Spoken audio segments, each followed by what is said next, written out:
राठौर और आप देख रहे हैं नेक्स्ट 9 न्यूज। झारखंड के पूर्व मुख्यमंत्री हेमंत सोरेन की मुश्किलें अब और भी ज्यादा बढ़ चुकी हैं। मालूम हो कि कथित जमीन घोटाले मामले में हेमंत सोरेन फंसे हुए हैं।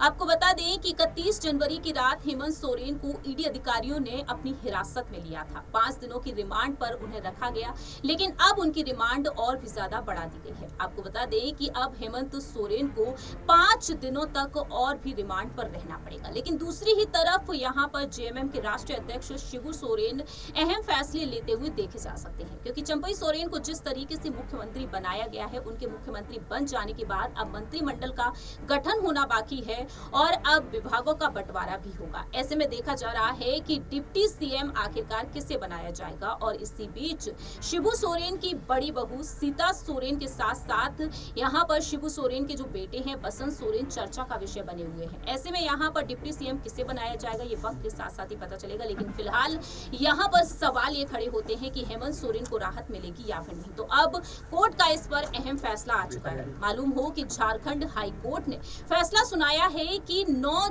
फरवरी को अब ईडी अधिकारियों को जवाब देना होगा और अगली सुनवाई 12 फरवरी को होगी। लेकिन दूसरी ही तरफ प्रवर्तन निदेशालय कोर्ट में यहाँ पर जिस तरह से आज पेश किया गया हेमंत सोरेन को, तो अब उनकी रिमांड को बढ़ा दिया गया है।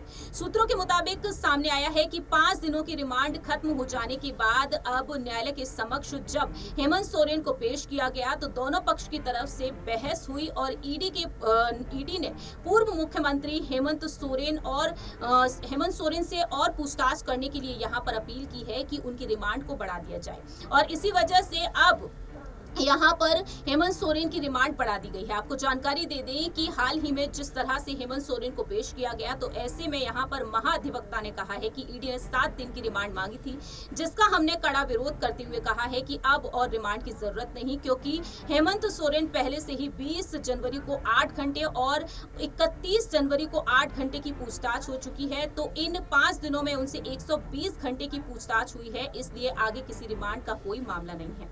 लेकिन फिलहाल देखा जाए यहाँ पर हेमंत सोरेन की मुश्किलें और भी ज्यादा बढ़ती हुई नजर आई। अब आने वाले समय में देखना होगा कि हेमंत सोरेन को राहत मिलती है या नहीं।